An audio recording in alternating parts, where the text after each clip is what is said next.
there that make you despair if you focus on them. I like to focus on the millions of people who are happy to volunteer to get us out of this mess, to help NHS staff. So the strap is, if you want to volunteer for the NHS Volunteer Responder service, then go to goodsapp.org/NHS, and I know lots of people are already signing up. There are far more good people in this country than there are ones looking at this as an opportunity to make money, to save money, to fleece people, to fleece their staff, to fleece their customers. We know that, so let's go out and prove it. And just to say that one thing that you can do, don't worry if you don't have a car, because many people think, I want to help, what can I do?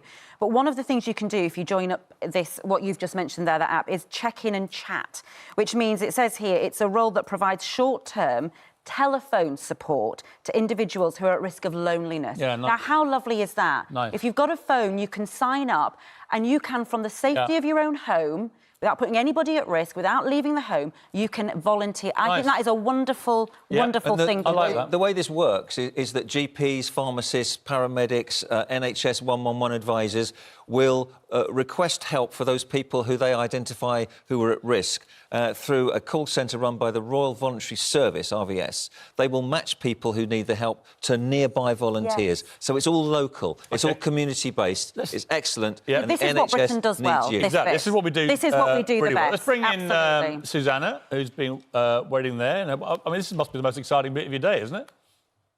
Do you know what? When you're in isolation, and so many of us now in lockdown, the whole country in lockdown, having routine, I'm sure Dr. Hillary will attest to this, is really important. You know, having a specific time that you get up, having a time that you do some work from home, having a time that you do some exercise. For the first couple of days, I thought, you know, well, we'll just sort of see how it goes. But I'm finding having a structure in the day is really important to keep on track. Because Dr. Hillary, you know, as people go into lockdown, and I know yesterday you had that sort of terrible combination of lots of people not at the office and very good weather. And there were reports that my local common was absolutely packed, which seems extraordinary when we've all been told to stay at home. But people need, don't they, a structure and things to do to keep their minds on track during the lockdown. Absolutely. It's really important to wake up in the morning, have your shower, get dressed as you would normally, not just sit around in your pyjamas all day, feeling sorry for yourself. Get dressed, get the priorities ticked off on the list, get working, look after the kids, whatever you have to do, but have a routine, have a structure, so that there is that element to your day where you know things are going to get done. Things don't just drift. Some common sense. Like, if you're going to the supermarket to stock up, don't go more than maybe, you know, once every 4 or 5 days or whatever. Absolutely. Just get what you need. You know, one member of the family go and do it and take it in turns. Don't take a group of people to just carry a bag, right? You don't need to go and all select your Unless, of course, you're a single parent and you've got 3 kids and you can't leave them at home. And I just think, we were here, I was listening yesterday. There were some arguments breaking out in certain shops about why have you brought that person and all of that. I just think we don't know everybody's circumstances. Yeah, so sometimes you don't have a choice, do you? No. And also, you know, Ranvi, you and I have talked about the fact that it's difficult for some people. You know, there's all this blaming of people for panic buying and stockpiling. But of course, right now, you just don't know what's going to happen for the next couple of weeks. Are you going to be in self-isolation? You know, older people can't get out. Some people who are shopping might be shopping for a number of elderly neighbours or a number of vulnerable people. You know, there might be many very good reasons why people are buying a lot of stuff. I know that a lot of supermarkets have brought in rationing. I do know a lot of people really struggling to find online delivery slots. I know that the supermarkets are working overtime to try and sort this out, but it is a real struggle for people to get deliveries. But I'm heartened by the fact that neighbours are helping out. There's all sorts of community schemes.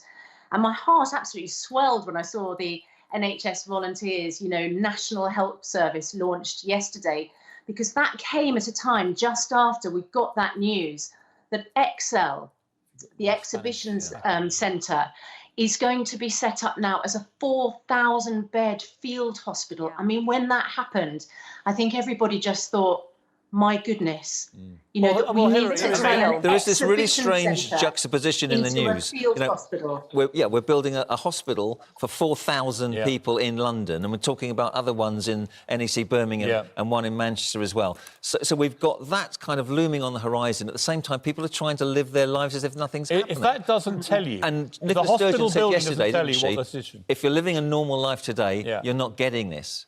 You're not getting this. Well, what about this? To wake up. You know who we don't need many of at the moment? Traffic wardens.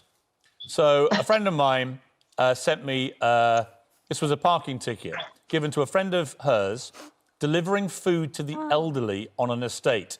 2 parking wardens in plain clothes in a white car, no mask, going around giving people tickets. A few of them were doing deliveries to the elderly and the vulnerable.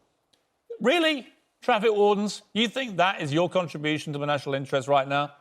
Nicking people as they're delivering goods to the elderly and vulnerable on estates? You think that is a valuable public service? You are top of my list but of people also, who are not essential workers. Exactly, and they're not in the list. Why are they still at work? They're not actually in that list. Right, and I've also seen people at hospitals, nurses and doctors, who are getting parking tickets for overstaying their stay. I mean, again, in Ireland, health workers are now exempt from any car park fees. Why is it not happening here? Well, I asked Matt Hancock on Monday. It still hasn't happened.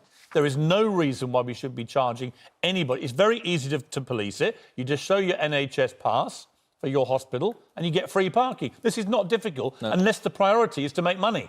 That's the only reason you're charging people for car parks, right? Well, it's private companies contracted out by the health service, and it's got to stop. But I'm also wondering why we're having traffic wardens in London. They're not essential workers, but a lot of those people coming into London now are key workers. So you're getting them off the public transport, which is overcrowded and where virus is spreading. So let them park for free in London. The roads are almost empty, as they should be. So we shouldn't be charging people for parking.